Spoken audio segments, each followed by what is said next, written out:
여러분의 아침을 함께합니다. 94.5MHz YTN 뉴스 FM 신율의 출발 새아침.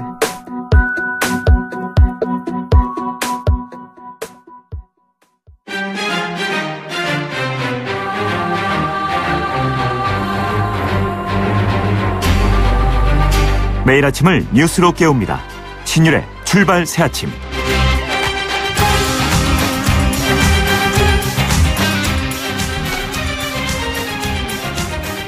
이제 조금 있으면 우리나라 에너지 정책을 결정할 중요한 결론이 발표됩니다. 바로 신고리 오리쿠기 건설 그리고 우리나라 에너지 정책이 어떻게 변할 것인가가 결정된다는 건데요. 그동안 이런 결정을 할 공론화위원회에 대해서 여러 가지 말들이 나왔었습니다. 공론화위원회가 과연 국민들 전체를 대표할 대표성을 가지고 있는가, 그리고 이들이 이런 중차대한 결정을 내릴 만한 전문 지식과 해당 분야에서의 오랜 경험을 가지고 있는가, 또 이런 국가정책의 결정은 대의민주주의에서 국민들의 권리를 위임받은 정부가 결과뿐 아니라 결정 과정을 책임지고 이끌어야 하는데 그런 책임성이 충족됐는가 하는 부분에 대한 논란이 있어왔던 것이 사실입니다. 반대로 이런 공론조사 방식은 이미 1988년부터 외국에서 충분히 그 실효성이 검증이 됐고, 특히 에너지 정책에 대한 결정 방법은 해외에서 20여 개국에서 이미 실행된 바 있다는 그런 반론도 있었습니다. 이런 논란은 이제 결과에 대한 승복으로 이어질 수 있을까 하는 부분과 연결될 겁니다. 이는 우리나라 에너지 정책 문제를 넘어서 우리 사회의 사회적 신뢰가 과연 어느 정도 성숙한지 시험을 할 그런 기회로 작용할 거라는 생각입니다. 신율의 출발 새 아침, 오늘 순서 시작합니다.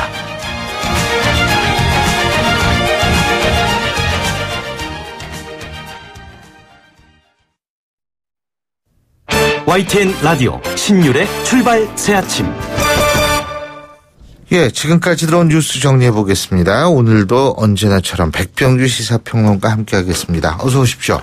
안녕하십니까. 예, 밤새 들어온 소식부터 얘기를 해볼까요? 국정원의 정치공작과 관련해서 구속영장이 청구됐던 추명호 전 국정원 국익정보국장, 그리고 그 어버이연합의 추선 사무총장의 구속영장이 기각됐네요. 네. 두 추 씨에 대한 구속영장이 이제 그 기각이 된 건데요. 구속 기준과 그 두 분 다 추시네요. 그러네요. 네. 구속 기준과 그 적절성을 놓고 그 영장 전담 판사들과 검찰의 갈등 더 커질 것 같습니다. 예. 검찰은 즉각 반발해서 그 추가수사 등을 통한 그 영장 재청구 입장을 이제 밝혔는데요. 서울중앙지법의 그 강부영 영장 전담 판사, 국내 정치공작 관여 혐의를 받고 있는 추명호 전 국정원 국장에 대해서 전체 부재 사실에서 추 전 국장이 그 차지하는 그 지위와 역할 등에 비춰 구속해야 할 사유와 그 필요성, 상당성을 인정하기 어렵다면서 이제 구속영장을 기각을 했습니다. 혐의 사실 입증이 제대로 그 되지 않았다는 이야기죠. 예. 네, 이 관제실 그 주도한 혐의를 받고 있는 그 추선희 그 어버이연합 그 사무총장에 대해서는 오민석 영장 전담 판사가 이 범죄 혐의는 소명이 되지만 도망이나 증거인멸에 우려가 없다면서 영장을 기각을 했습니다. 그렇군요. 그래서 또 그 판사분의 성함이 지금 실검에 오르내리는 것 같은데, 근데 어쨌든 이 관심을 갖는 건 좋지만 이 과도하게 인신공격 같은 건 절대로 있어서는 안 된다는 생각이 듭니다. 자, 오늘 신고리 오리코기 운명, 제가 앞서도 말씀드린 대로 결정이 되는데 10시죠. 근데 8시에 아마 이 네. 제출은 될 거예요. 그죠? 그렇죠. 결론이. 자, 이 국무회의 그 결정일로부터 116일 걸렸고요. 공론화위원회가 그 지난 7월 24일 그 출범한 지 89일 만에 이제 그 결론이 나오게 됐습니다. 그 결과가 그 오차 범위 이내로 나올지, 오차 범위를 넘어서 이 공사 재개나 혹은 그 건설 중단 둘 가운데 하나로 분명하게 결론이 날지는 이제 지켜봐야 될 것 같은데요. 보안이 상당히 좀 철저했던 것 같죠? 아직까지 그 내용이 잘 언론에는 흘러나오고 있지 않습니다. 예. 언론들 그 예상보도 거의 없는데요. 최근 그 여러 여론조사에서는 이 중단과 그 공사 재개 여론 서로 그 수렴되면서 엎치락 뒤치락한 결과가 많았는데 과연 그 결과가 어떻게 나올지 모르겠습니다. 오늘은 또 자유한국당 그 윤리위원회가 오후 3시에 좀 열리게 됩니다. 예. 박근혜 전 대통령에 대한 그 탈당 권유 절차를 밟을 것으로 좀 예상이 되죠. 예, 그렇군요. 이 원전 문제와 관련해서는 저희가 오늘 2부에서 한번 전문가를 연결해서 얘기를 해보고요. 자, 블라디미르 푸틴 러시아 대통령이 북한 핵실험을 비난하면서도 북한에 대한 군사적 대응은 선택 가능한 옵션이 아니다. 이렇게 얘기를 했죠. 네, 뭐 어제 오늘 이야기가 아니죠. 예. 그 푸틴 러시아 대통령의 그 일관된 입장이기도 한데요. 예. 한반도 그 위기 상황은 무력이 아닌 그 대화로 풀어야 된다는 것이죠. 그 러시아 남부 휴양 도시 그 소치 동계올림픽으로 잘 알려졌죠. 올림픽, 맞아요. 맞습니다. 예. 거기서 많이 들었다 그런 생각을 그렇죠. 했어요. 예. 거기에서 열린 그 국내외 그 러시아 그 전문가들의 포럼인 이 반다이 클럽 회의 연설에서 이제 한 말입니다. 푸틴 대통령 한반도 정세를 그 최고로 그 위험한 수준이라고 진단을 하고 북한에 대한 그 선제 예방 타격은 위험할 뿐만이 아니라 그 성공하기 힘들다면서 이제 이같이 얘기했습니다. 예. 푸틴 대통령은 그 선제 예방 타격은 이론적으로는 그 상상할 수 있지만 그 불가능하다고 거의 확신한다고 말하기도 했는데요. 이 트럼프 미 대통령에 대한 언급이 좀 주목이 됩니다. 아하. 어렵지만 트럼프 대통령과 함께 일할 수밖에 없다. 이제 이게 주요 골자인데요. 이 트럼프 미 대통령. 자, 어렵지만. 함께 일할 수밖에 없다. 예. 같이 갈 수밖에 없다는 거죠. 예. 뭐라고 얘기를 했는 거니 트럼프 미 대통령은 미국 국민이 대통령으로 뽑았기 때문에 존중해야 한다. 미국 내에서 그에 대한 존중이 없는 것이 좀 유감스럽다. 또 이렇게 이야기하기도 했습니다. 예. 이 트럼프 대통령의 그 예측 불가능성은 트럼프 대통령 자신뿐만이 아니라 미국 내에서의 그 저항 분위기와도 관련되어 있다. 이렇게 또 진단하기도 했습니다. 러시아는 어렵지만 그와 일할 것이다. 이렇게 얘기를 했다고 그러네요. 예.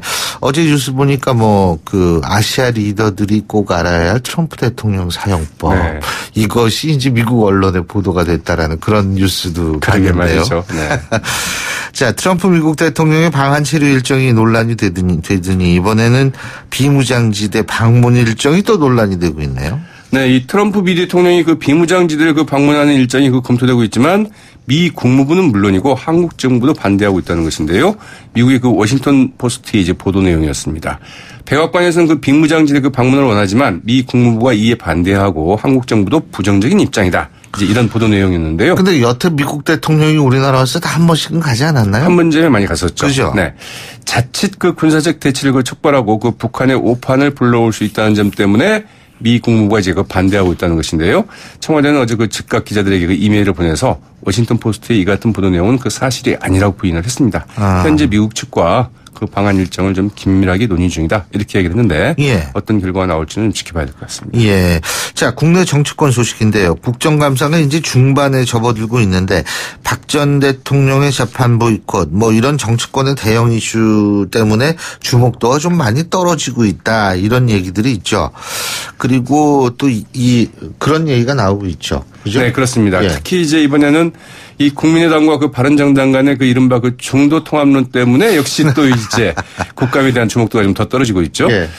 바른정당과 통합할 때 그 지지율이 그 제2당의 그 위치가 될 수 있다는 그 비밀 여론조사 결과. 예. 그리고 안철수 대표 측의 그 통합 추진 움직임이 말 그대로 이 상승작용을 일으키면서 그 당내 파열음도 꽤 커지고 있습니다. 예. 어제 이 시간에 나왔더랬죠. 그 정대철 고문이나 이 박지원, 이상돈 의원 등이 강력히 반발하면서 이 공개적으로 그 반대 입장을 밝히기도 했는데요. 예. 국민의당은 그러나 이 국감이 끝나면 이 문제를 논의하기 위한 그 의원총회를 열기로 해서 이 바른정당과의 그 통합론이 수면 위로 그 급부상했습니다. 자유한국당과 바른정당 통합파 간의 그 보수 통합론 이게 좀 굉장히 빠르게 진행되고 있지 않습니까? 그러다 보니까 호남 의원들을 중심으로 이 국민의당 일각에서는 그 더불어민주당과의 그 연정 혹은 재통합이 이제 거론되는 이런 그 맞불 작전이고요. 나비 효과가 예. 발생을 했고 여기에 이제 그 국민의당 그 안철수 대표 측과 바른정당 그 자강파와의 그 중도 통합 혹은 제3지대 연합론이 서로 각축을 좀 벌이고 있는 양상인데요. 예. 이게 이제 어떻게 전개될지 좀 지켜봐야 될 것 같습니다. 예, 잘 알겠습니다. 오늘 말씀 여기까지 듣겠습니다. 고맙습니다. 네, 고맙습니다. 예, 지금까지 백병규 시사평론가였습니다.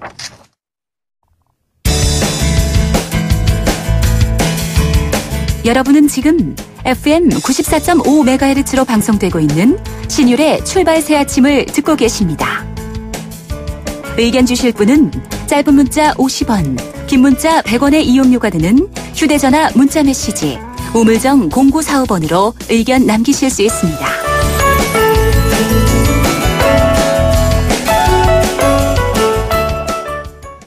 재판부에 대한 믿음이 더 이상 의미가 없다는 결론에 이르렀다.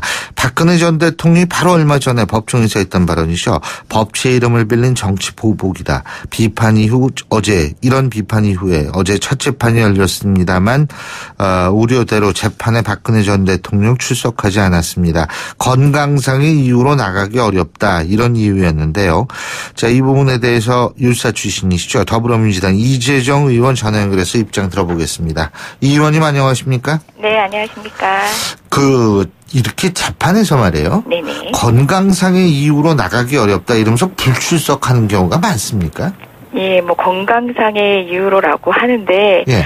사실 많은 국민들이 뭐 제가 그게 타당하다는 뜻은 아닙니다만은 실제는 건강상의 이유로 나가기 어렵다는 정도의 소명만으로 재판 출석 의무를 면제받는 경우는 확인하기도 어렵습니다, 사실. 굉장히 정말 모두가 납득할 수 있는 정도의 심각한 상황, 예를 들어서 뭐 진짜 입원을 필요로 하고 수술을 필요로 하는 정도의 입원이라든지 네. 등등의 상황을 차치하고는 이 정도의 점잖은 이유로 재판을 거부한다. 특히 국민적 관심을 모으고 있는 재판을 거부한다. 사유를 믿을 국민은 아무도 없을 것 같습니다. 예. 근데 이렇게 불출석을 계속하면은 어떻게 재판이 되는 거예요? 예, 뭐 우리나라 형소법 277조의 2가 걸석 재판을 규정하고 있는데요. 예. 피고인이 정당한 사유 없이 출석을 계속 거부하고 교도관이 강제로 데리고 나올 수 없는 경우에는 피고인 없이 재판을 할 수 있다고 규정되어 있습니다. 근데 예. 정당한 사유라는 게 아까 말씀하셨던 건강상의 이유가 납득 가능한 정도가 된다면 모르겠는데 지금 현재 박근혜 대통령이 뭐 주장하는 걸로 보이는 허리 통증, 무릎, 어깨 관절염, 신장 기능 저하, 뭐 그 주장을 사실 그대로 받아들인다 하더라도 이게 재판 출석을 못할 정도인지에 대해서도 의문이고 무엇보다 지난 8월 건강검진에서 역류성 식도염 이외에는 아무런 건강상의 이상이 없다고 나왔습니다. 그렇다면 이런 경우는 정당한 사유가 없다라고 판단할 수 있죠. 지금 강제로 데리고 나올 수 없는 경우라고 말씀하셨는데 네. 이게 이제 강제 구인 집행 말씀하시는 거죠, 그죠? 예. 사실상 불구속이었을 때는 예. 강제 구인의 방식으로 통상 하기도 하고 예. 그 이후 법정 구속을 통해서 실질적으로는 법원 출석을 염두하긴 하는데요. 예. 통상의 사례하고 지금 굉장히 다르게 진행이 되고 있다 보니까 끝까지 본인이 거부할 경우에 좀 무리해서 데리고 나오지 어렵지 않겠냐. 재판부 입장에서는요. 연의 재수자와는 좀 달리 적용이 되는 것 같습니다. 근데요, 제대로 된 방어권을 얻지 못했다. 뭐 이런 얘기를 할 수가 있잖아요. 네네. 그렇게 되면 그런 여론전 펼칠 수 있는 거 아니에요? 예, 지금 하고 계신 게 이제 감옥에서 진짜 정치를 하고 계시는 거잖아요. 여론전을 염두한 정치를 하고 계시는 건데, 그 여론전에 대한 뭐 성과 여부야 지금 우리가 예측하거나 평가할 부분은 아닌 것 같고요. 무엇보다 통상의 방식으로 법정에서 통용될 수 있는 주장을 하는 것인가를 냉정하게 바라볼 수밖에 없을 것 같습니다. 더욱이 걸석 재판이라는 게 너 안 나오니? 아니면은 당신 없이 재판하겠다. 이 정도 수준으로 판단하는 게 아니라요.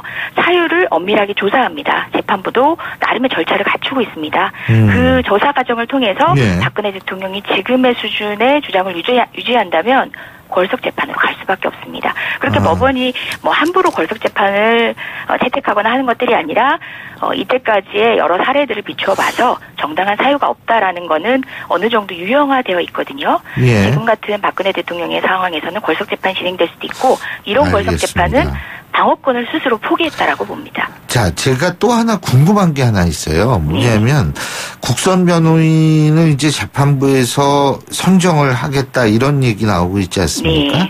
그런데 박 전 대통령은 국선 변호인과의 접근을 거부할 것이다 이런 분석이 나오고 있는데 그런데 이게요. 그 사임계를 제출한 변호사 그럼 더 이상 변호사가 아닐 텐데 그죠? 네네. 근데 박근혜 전 대통령은 사임계를 제출한 그 본인의 변호사하고 또 이 접견을 하는 모양이더라고요. 예? 네. 전직 변호인단하고 접견 이게 가능한 얘기입니까? 예. 뭐 사실상 변호사는 선임계를 제출했느냐 아니냐를 떠나서 예. 언제든 이제 조력할 수 있는 가능성을 두고 접견을 할 수 있습니다. 다만 지금과 같은 같은 약간 몽리를 부리면서 꼼수를 쓰는 방식의 접견에 대해서는 예. 법원이 판단을 하겠죠. 이거는 그야말로 방어권을 남용하는 방식으로 변호인 사임을 한 거고 국선 변호인을 거부하는 거다. 뭐 필요적 변호 사건이긴 하지만 실질적으로 당사자가 접견을 거부하더라도 이미 확립돼 있는 그러니까 이미 갖춰져 있는 소송 기록을 검토를 통해서라도 국선 변호사가 관여할 수 있는 상황이다라고 판단하는 데 전제가 되겠죠. 그렇군요. 근데요, 네. 또 하나는 뭐냐면, 박근혜 전 대통령의 이런 그 모습이 지금 다른 증인들 있잖아요. 재판의 네. 주요 증인들, 혹은 지금 공범의 혐의를 받고 있는 그러한 사람들에 대해서 재판을 받는데 이런 사람들이 또 무언의 압박을 받게 되는 것 아니냐. 이런 얘기들을 하는데 어떻게 보십니까? 예. 뭐 그런 우려의 목소리 충분히 뭐 가능성도 농후하고 그럴 수 있다고 봅니다. 사실상 뭐 박근혜 대통령하고 수감 중인 청와대 수석이나 재판받고 있는 재벌 총수들은 한때 권력과 돈을 이렇게 공유하고 나눈 종범이자 공범이잖아요. 그 점을 감안했을 때는 박근혜 대통령의 몽리가 길어지면 길어질수록 이제 그런 측면에 뭐 교사에 의한, 그러니까 그 원거리 교사에 의한 나름의 증언 훼손도 있을 것도 같지만 무엇보다 지금 여러 가지 객관적 증거들이 드러난 마당에 그런 방식의 재판 방해는 본인들에게도 유리할 것이 없다는 판단은 냉정하게 해야 될 때가 아닌가 그런 생각을 해봅니다. 지금 그리고 그 이재정 의원님께서는 그 MH그룹인가요? 네네. 거기에 이제 박근혜 전 대통령이 인권 침해를 당하고 있다. 이런 얘기를 MH그룹이 지금 하고 있는데 네네. 이런 부분은 어떻게 보세요? 국제 여론전 일종. 뭐 국제 정치도 지금 하고 계시는 것 같은데요. 뭐 세평 남짓에 6명이 있어야 되는 공간. 사실 그거는 진짜 과밀하거든요. 지금 120% 넘는 수용률의 교도소 인권이 참 심각한데 그 인권을 개선하기 위해서 일체의 노력도 하지 않았고 인권을 후퇴시켰던 박근혜 대통령이 그런 공간에 혼자 있으면서 이런 주장을 하는 게 참 씁쓸합니다. 그리고 뭐 불 안 꺼준다라고 하는데 최소 범위의 관리를 위한 조도 장치고 뭐 접이식 매트리스 불편하다 하는데 일반 재소자들은 꿈도 못 꾸는 상태인데 아마 MH그룹에서도 직접 접견을 하거나 하는 것들이 아니라 주장 사실을 듣고 일단은 이제 언론전을 먼저 하는 것 같은데요. 그리고 MH그룹이라는 걸 사실 보면 리비아 독재 카다피 아들이 전 의뢰인이었고 뭐 세르비아 내전 당시 뭐 찰스 테일러 뭐 등등 해서 그러니까 시베리아 내전 당시에 찰스 테일러라든지 뭐 지난해 방글라데시 뭐 테러리스트 뭐라든지 그러니까 면면들이 보면은 우리 전직 대통령이 이 정도 급인가? 이런 정도로 역사에 죄를 짓고 우리 사회에 죄를 지은 정도의 그런 역사적 죄인으로서 지금 꼼수를 부리고 있는 것인가 이렇게 판단을 할 수밖에 없을 정도의 인물들입니다. 우리 법정이 이런 식의 언어 장난에 놀아날 법정이 아니라는 것은 우리 국민도 저도 신뢰하고 있습니다. 근데요, 이게 우연의 일치인지는 모르겠습니다만 최순실 씨 말이에요. 네. 이 정신적 고문으로 원비어와 같은 사망 상태가 될 정도다. 지금 이런 얘기를 했는데 저는 어떤 단어에 주목을 하냐면 원비어라는 단어거든요. 네. 이 원비어라는 단어를 주목하는 이유는 원비어 씨 같은 경우에는 국제적으로 굉장히 주목을 받고 이 사망한 경우고요. 네. 그렇기 때문에 결국 최순실 씨도 이 국제 여론전을 펼치는 것 아닌가 이런 느낌을 좀 받는데 이재정 의원님은 어떻게 보십니까? 네. 그 진행자분은 어떤 느낌 받으세요? 그 원비어와 유사한 상태로 동정을 얻을 수 있을 만큼의 주장이라는 생각은 안 드실 것 같습니다. 일단 어떤 주장을 하건 본인의 자유이고 그리고 또 국정을 책임지고 국정을 또 농단한 주체들이 이런 이야기를 끝까지 하고 스스로 반성하지 못하고 있는 모습들이 되려 스스로에게 도움될 것이 없다는 생각입니다. 그리고 추명호 전 국정원장하고 추선윤 전 어버이연합 사무총장 구속영장 기각됐죠. 네네. 이 부분은 어떻게 보십니까? 그 역시 좀 씁쓸합니다. 특히 뭐 오히려 이제 사실상은 머리 자르기라는 것이 자명했던 지난 사법 판단 등등을 봤을 때 최소한 지금 여러 가지 적폐청산위에서 드러난 증거들을 봤을 땐 이제는 예. 좀 더 달라진 방식으로 사법조사 진행돼야 되는데 예. 좀 유감입니다. 근데 그 구속영장 기각한 네. 판사분의 이름이 또 실검에 오르내리고 네네. 사실 이런 현상 바람직하다고 보세요? 아닙니다. 있습니다. 저는 이제 개별적 판사를 공격하거나 인신 공격의 방식으로 반응하는 것들에 대해서는 저는 우리가 조금 더 냉정해질 필요가 있다고 보여요. 다만 판사의 판단에 대해서는 국민들은 언제든 비판할 수 있습니다. 판결에 대해서는 비판하면 안 된다라는 식으로 국민의 이성적인 목소리를 옥죄 수는 없다고 보고요. 다만 그것이 판사 개인이 아니라 시스템과 그 판단에 대한 비판의 건전한 비판의 목소리로는 언제든 소통이 됐어야죠. 예, 잘 알겠습니다. 오늘 말씀 여기까지 듣겠습니다. 고맙습니다. 네, 고맙습니다. 예, 지금까지 더불어민주당 이재정 의원이었고요. 신율의 출발 새 아침 1부 순서 여기서 줄입니다. 잠시 뒤 2부에서 뵙겠습니다. 소통의 아침을 여는 공정한 목소리 신율의 출발 새 아침. 신율의 출발 새 아침 2부 순서 먼저 광고부터 듣겠습니다. YTN 라디오 신율의 출발 새 아침. 제가 앞서 오프닝에서도 말씀을 드렸습니다만 신고리 원전 5, 6호기의 운명을 비롯한 대한민국의 에너지 정책이 변할 것인가 하는 공론조사 결과가 잠시 후 지금 7시 43분 02초 지나고 있으니까요. 이제 한 2시간 20분 정도 후면은 발표가 됩니다. 문재인 대통령은 대선 과정에서 탈원전 정책 일환으로 신고리 원전 5, 6호기 건설 중단을 공약했지만 반대 여론이 거세지자 공론화위원회를 꾸려서 그들의 결정에 따라서 원전 가동 중단 여부를 결정하겠다. 전적으로 수용하겠다. 이렇게 얘기를 했는데요. 자, 오늘 공론화위원회가 3개월여간의 활동을 마치고 중단이냐 재개냐 결과를 발표할 예정입니다. 워낙 양측 공방이 첨예한 사안이라서 어떤 결과가 나오든 후폭풍이 일어날 가능성이 높다라는 그런 얘기들이 많이 나오고 있죠. 관련해서 숭실대학교 경제학과 온기훈 교수 전화 연결해서 얘기 나눠보겠습니다. 온 교수님 안녕하세요. 네, 안녕하세요. 자, 지금 이제 정부는 공론화위원회 권고를 따르겠다 이 얘기 아닙니까? 그죠? 네, 예. 그렇죠. 지금 3개월 정도 이제 공론화위원회 했죠. 네, 결론 내리는 거. 어떻게 결론을 내리기에 충분한 시간이 주어졌다고 보십니까? 글쎄, 충분하다고 보기는 어렵지 않을까 이렇게 생각이 되는데요. 예. 일종의 이걸 이제 수기적 공론화다 이렇게 얘기를 하고 있거든요. 예. 수기한다. 상당히 충분히 이제 생각들을 거쳐서 공론화 절차에 참여한 사람들이 이제 원전 공사 중단 또는 재개에 대해서 의견을 이제 개진하고요. 예. 네, 그거를 오늘 이제 10시에 그 결과를 발표하죠. 공론화위원회가. 권고안을 이제 작성을 해서 이걸 정부에 제출하면, 예. 이걸 가지고 이제 24일 국무회의를 거쳐서, 최종 정부, 방향을 이제 발표할 예정입니다. 예. 근데 이제 문제는 뭐냐면, 이미 이 신고리 5, 6호기는, 38개월 동안에 그동안에, 원자력 안전위원회 그 심의를 거쳐서 예. 최종 의결이 됐거든요, 작년에. 예. 그래서 이미 이제 공사가 30% 정도 이제 진행이 됐고, 예.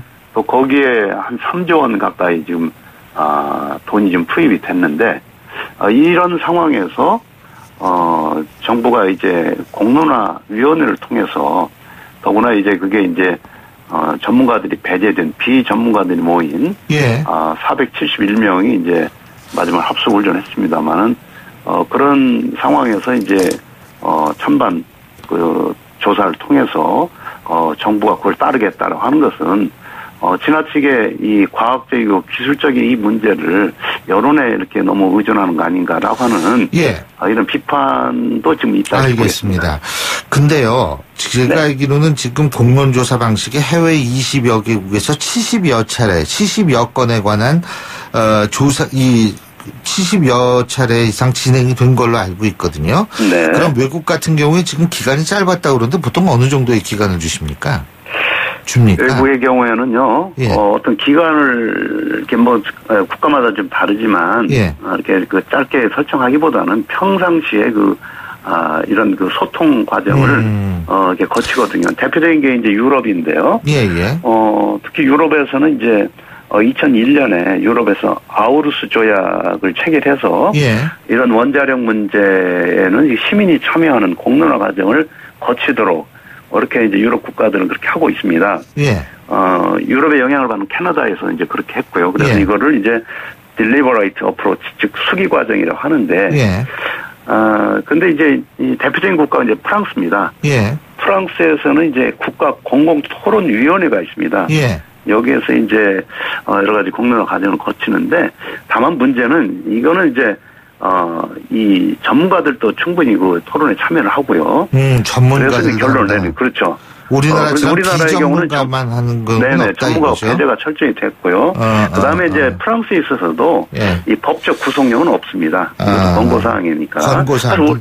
우리나라는 법적 구속력이 있다 이 말씀. 구속력은 없는데 예. 이제 지금 정부 방침은 그걸 따르겠다고 했기 때문에 뭐 예. 구속력 있는 것처럼 보여지죠. 자, 네. 제가 또 하나 그러면 구속력 문제 때문에 그런데 the buck stops here. 뭐 교수님 잘 아시겠지만 내가 모든 책임을 진다라는 그런 얘기 있지 않습니까? 바로 책임성의 문제인데 그 부분은 어떻게 보세요?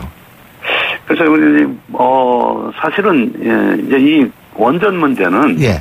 일반 사안하고 다릅니다. 왜냐하면 예. 원자력이라고 하는 거는 굉장히 전문가들 사이에서 논란이 굉장히 심한 그런 부분이지 않습니까?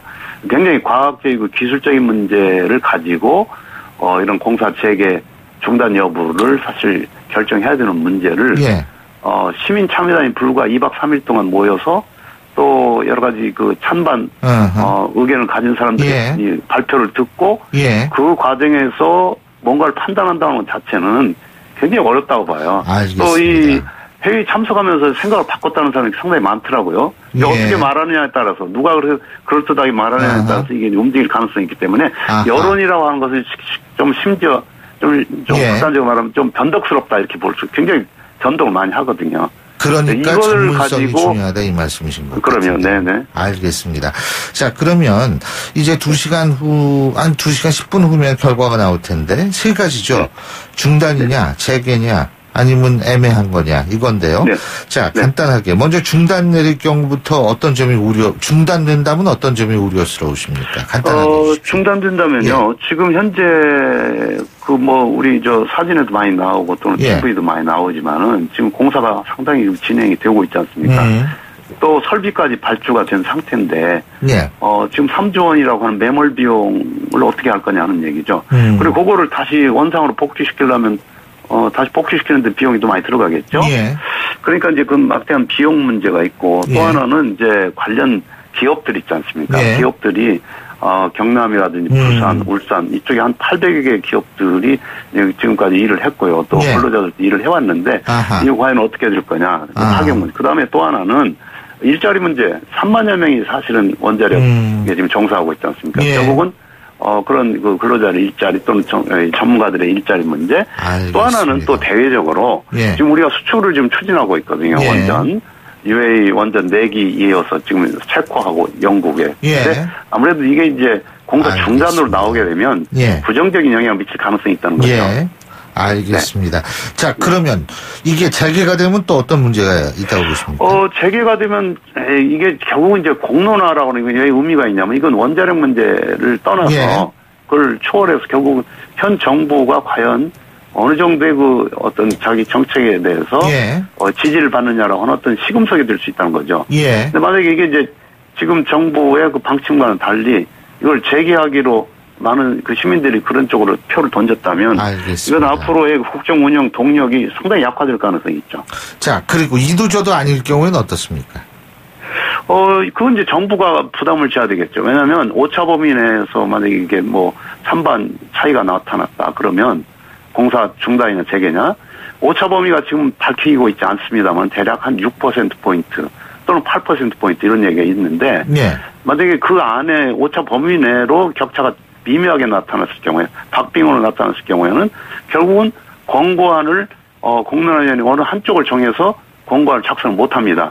그냥 그동안에 경과만 쭉 해서 뭐 이렇게 하면 좋겠다로 약간 그 미온적인 이런 방향은 제시할 수 있지만 그러니까 결국은 최종적인 건 24일 날 정부가 이제 그걸 결정을 해야 되겠죠.